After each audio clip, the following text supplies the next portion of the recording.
क्या आपको VLOOKUP लगाना आता है? नहीं? कोई बात नहीं, जल्दी से सीखते हैं VLOOKUP, HLOOKUP, इंडेक्स, मैच, ये सब होता क्या है। चलिए शुरू करते हैं। एक इम्पॉर्टेंट टिप, अगर आप ये वर्कशीट डाउनलोड करना चाहते हैं तो इसकी लिंक डिस्क्रिप्शन बॉक्स में दी गई है। VLOOKUP होता है वर्टिकल लुकअप। वर्टिकल मतलब एक्सेल में हमारे बहुत सारे कॉलम्स होते हैं, तो अगर हमें वर्टिकली कुछ वैल्यू को लुकअप करना है तो हमें उसे VLOOKUP कहते हैं।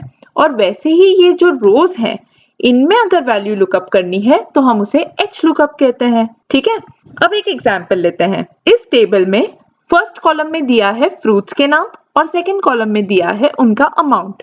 मान लीजिए मुझे एप्पल का अमाउंट फाइंड करना है, तो मैं टाइप करूंगी इज इक्वल टू VLOOKUP।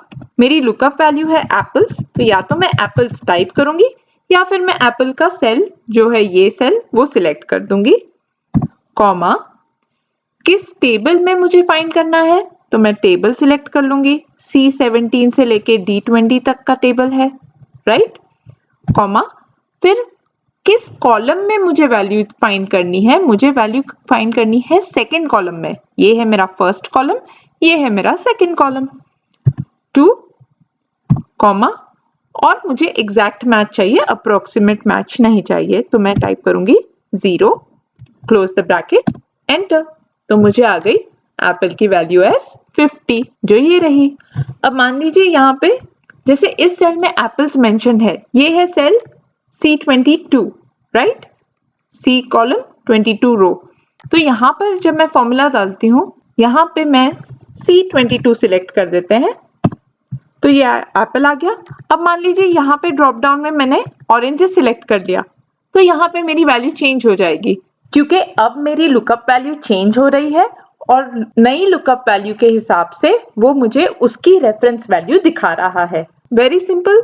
अब काफी बार ऐसा हो सकता है कि आप फंक्शन यूज कर रहे हैं तो आपको इस तरीका का कुछ एरर दिखेगा, #NA। इसका मतलब है या तो मेरी लुकअप वैल्यू एग्जिस्ट नहीं करती या फिर जो मेरी रेफरेंस सेल है उसमें कोई वैल्यू नहीं है। अगर आपको पता है कि शायद इस फॉर्मूले में एरर आ सकता है लेकिन आप चाहते हैं कि वो एरर आपको ना दिखे, तो आप एक सिंपल सा फॉर्मूला यूज कर सकते हैं, जैसे कि ये, अगर is equal to if error है मेरे इस फॉर्मूला में VLOOKUP के, तो कॉमा मुझे दिखाना ब्लैंक सेल और आप इसे क्लोज कर दो। तो वही VLOOKUP के फॉर्मूला को आपने इफ के फॉर्मूला के अंदर डाल दिया और एक कंडीशन डाल दी कि मुझे ब्लैंक सेल दिखाना, तो मुझे एरर नहीं दिखेगा और मुझे ब्लैंक सेल दिखेगा। चलिए VLOOKUP और HLOOKUP का एक और एग्जाम्पल से समझते हैं। यहाँ एक टेबल है, what are the sales made by Abhinav. हमें अभिनव की सेल फाइंड करनी है, इज इक्वल टू VLOOKUP। हमारी वैल्यू क्या है, अभिनव, तो अभिनव या तो मैं सिलेक्ट कर लूं या इन्वर्टेड कॉमा में टाइप कर लूं। इस डेटा में है, अभिनव भी है और उसकी सेल भी है इस डेटा में, राइट, तो वो मैंने टेबल सिलेक्ट कर लिया। कौन से कॉलम में है सेल की values, column number 2, this is column number 1, this is column number 2, 2, 0, enter. So Abhinav की सेल है मेरी 240। वैसे ही अगर मैं चाहती हूँ कि अभिनव कौन से रीजन से है ये मुझे बता दे, तो रीजन है मेरा 3rd कॉलम में, तो यहाँ पे मैं टेबल की रेंज बढ़ा देती हूँ और 2 की जगह 3rd कॉलम सिलेक्ट कर देती हूँ, तो यहाँ पे आ गया वेस्ट। क्लियर। वैसे ही HLOOKUP फंक्शन करता है। अभिनव की सेल यहाँ पर फाइंड करनी है, is equal to HLOOKUP, type कर लेते हैं अभिनव, डेटा टेबल सिलेक्ट कर लेते हैं, ये किस रो में सेल्स मेंशन है, रो नंबर 2 में, सो कॉमा 2, 0, एंटर। तो अगेन अभिनव की सेल है 240। क्लियर। अब VLOOKUP और HLOOKUP में एक बहुत सीरियस शॉर्टकमिंग ये है कि हमेशा जो लुकअप वैल्यू का कॉलम या लुकअप वैल्यू का जो रो होता है वो हमेशा फर्स्ट रो होना चाहिए। जैसे हमने यहाँ अभिनव की जब वैल्यू फाइंड करने के लिए सिलेक्ट किया टेबल, तो अभिनव का जो कॉलम था वो हमेशा फर्स्ट कॉलम ही होना चाहिए, वरना वो फाइंड नहीं करेगा वैल्यू, क्योंकि वैल्यू हमेशा वो VLOOKUP फंक्शन या HLOOKUP फंक्शन वैल्यू हमेशा सिर्फ फर्स्ट कॉलम में या फर्स्ट रो में ही ढूंढता है। तो अब इसे ओवरकम करने के लिए हम या तो मैच और ऑफसेट का कॉम्बिनेशन यूज करते हैं या फिर इंडेक्स और मैच का कॉम्बिनेशन यूज करते हैं। क्विकली समझते हैं मैच फंक्शन क्या होता है। ये एक टेबल दिया है, हमें फाइंड करना है कि किशोर का रो नंबर कौन सा है। अगर मैं यहाँ से स्टार्ट करूँ गिनना 1 2 3 4 5 6 7 8 9 10 11 12, तो किशोर जो है ये 9th पोजीशन पे है, राइट। अब ये छोटा सा टेबल था तो बहुत आसान था फाइंड करना, लेकिन अगर यही बहुत बड़ा रेंज होता तो it would have been very difficult.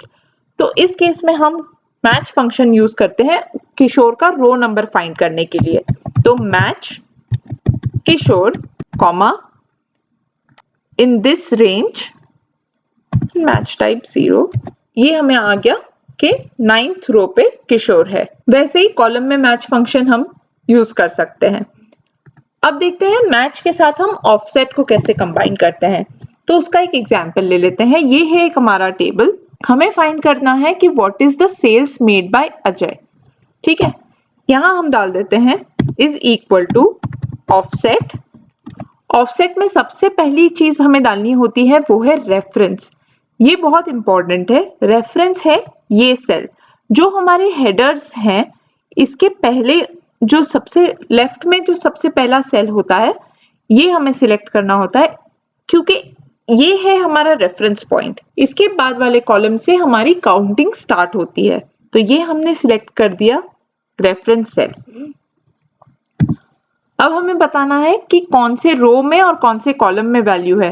तो अब हमें अजय का रो नंबर पता नहीं है, तो let's find Ajay's row number with match function. Match Ajay इस रेंज में है, अजय की वैल्यू कॉमा 0, और फिर हमें चाहिए अजय की सेल्स। तो अजय आप यहां से ढूंढ लेना और सेल्स आप ये सेकंड कॉलम में है, राइट। तो हम डायरेक्टली यहाँ पे डाल देंगे second column and close the bracket, enter. तो ये हमें आ गया 120। तो हमारे फॉर्मूला ने सबसे पहले अजय का रो ढूंढ के निकाला, वो ये था, और उसके बाद सेकंड कॉलम की वैल्यू से उसे मैच कर दिया जो ये है। अब इसमें एक ट्विस्ट करके देखते हैं। अब यहाँ पर जैसे हमारी वैल्यू टुवर्ड्स राइट है तो VLOOKUP फंक्शन भी यहाँ चल जाता, लेकिन यही वैल्यू अगर यहाँ होती तो हमारा VLOOKUP फंक्शन नहीं वर्क करता, क्योंकि उसके लिए हमें ये वैल्यू फर्स्ट कॉलम में चाहिए, राइट। लेकिन यहाँ हमारा फर्स्ट कॉलम सेल्स है। अब देखते हैं ऑफसेट का फंक्शन यूज करके। अगेन ऑफसेट, ये हमने रेफरेंस सेल सिलेक्ट कर लिया, comma match Ajay comma Ajay की रेंज ये है मैच टाइप 0, और इसमें हमें फर्स्ट कॉलम से वैल्यूज चाहिए, सेकंड कॉलम से नहीं, फर्स्ट कॉलम से, एंड एंटर। तो ये हमें आ गया 120। सो ये है सबसे बड़ा एडवांटेज ऑफसेट फंक्शन का, जहां पर जरूरी नहीं है कि आपकी जो लुकअप वैल्यू है वो हमेशा फर्स्ट कॉलम में हो। अब देखते हैं index and match. Index function दो फॉर्म्स में होते हैं, एक एरे फॉर्म में और एक जो ऑफसेट से सिमिलर है वो फॉर्म में। चलिए एक सिंपल एग्जांपल लेते हैं। अगेन ये हमारे पास एक डेटा टेबल है, हमें फाइंड करना है sales made by Ajay is equal to index function, और यहाँ एरे में हमें एंटायर टेबल सिलेक्ट करना है। तो हमने ये टेबल सिलेक्ट कर दिया, तो यहाँ हम मैच कर देंगे अजय कॉमा अजय की रेंज मैच टाइप 0, और उसके बाद सेल्स है मेरा सेकंड कॉलम में, तो यहाँ पे मैं डाल दूंगी second column, bracket close, enter. तो ये हो गया 120। सो इंडेक्स भी काफी सिंपल है और इजी है। यहाँ पे आपको एंटायर टेबल सिलेक्ट करना रहता है, और जरूरी नहीं है कि जो आपकी लुकअप वैल्यू है वो फर्स्ट कॉलम में ही हो। इस एग्जाम्पल में वो फर्स्ट कॉलम में ही है, लेकिन अगर ये कॉलम सेकंड कॉलम भी होता तो आपको वैल्यू आप फाइंड इजीली कर सकते हैं। सो नॉट नेसेसरीली VLOOKUP की तरह वैल्यू फर्स्ट कॉलम में होना जरूरी नहीं है। एक और एग्जांपल लेते हैं, अगर आपको मल्टीपल कंडीशन से वैल्यू फाइंड करनी है। So what are the profits made by Sudhir from east region. अब यहाँ पे दो कंडीशन है, हमें प्रॉफिट फाइंड करना है, लेकिन जहां सुधीर ने सेल किया है और ईस्ट रीजन से सेल किया है। तो सुधीर यहाँ 2 बार है, लेकिन ये वेस्ट रीजन की सेल है और ये ईस्ट। हमें सिर्फ ईस्ट की वैल्यू चाहिए जो है 36। तो हम कैसे निकालेंगे? इसमें हम इंडेक्स का एरे फंक्शन यूज कर रहे हैं, इज इक्वल टू इंडेक्स। अब यहाँ हम सिलेक्ट करेंगे सबसे पहले हमारा रेफरेंस सेल जहां हमारी वैल्यू है। तो इसमें हम सबसे पहले सिलेक्ट करेंगे एरे जो वैल्यू हम फाइंड करना चाह रहे हैं। तो हम प्रॉफिट्स फाइंड करना चाह रहे हैं, राइट? इसलिए हमने ये कॉलम सिलेक्ट कर दिया, कॉमा। अब मैं यूज करूंगी मैच फंक्शन, लेकिन मैच में यहाँ सिर्फ एक वैल्यू नहीं, मुझे 2 वैल्यू चाहिए। तो सबसे पहले मुझे चाहिए सुधीर एंड फंक्शन जो है कॉन्कैटिनेट का फंक्शन एंड ईस्ट। ये 2 वैल्यू मुझे लुकअप करनी है एक साथ, राइट? कि सुधीर भी होना चाहिए और ईस्ट भी होना चाहिए। अब मुझे कहाँ ढूंढनी है ये वैल्यूज? तो सुधीर मुझे ढूंढना है इस रेंज में, अगेन एंड, और ईस्ट मुझे ढूंढना है इस रेंज में। तो वो मैंने सिलेक्ट कर दिया, कॉमा, मैच टाइप 0। अब मैंने यहाँ सिर्फ एंटर किया तो मुझे यहाँ एक एरर आ गया। ये क्यों आया? क्योंकि ये मल्टीपल एरे फंक्शन है, तो यहाँ हम एंटर नहीं प्रेस कर सकते, यहाँ हमें कंट्रोल शिफ्ट और एंटर प्रेस करना है। तो हमें आंसर आ जाएगा 36। और भी बेसिक फंक्शंस, एडवांस फंक्शंस अगर आप सीखना चाहते हैं तो हमारे दूसरे वीडियोस जरूर देखें। आप हमारी वेबसाइट पे विजिट कर सकते हैं, और भी इंफॉर्मेशन के लिए आप ये ऑफिशियल माइक्रोसॉफ्ट एक्सेल की वेबसाइट भी विजिट कर सकते हैं। So that's it and thank you.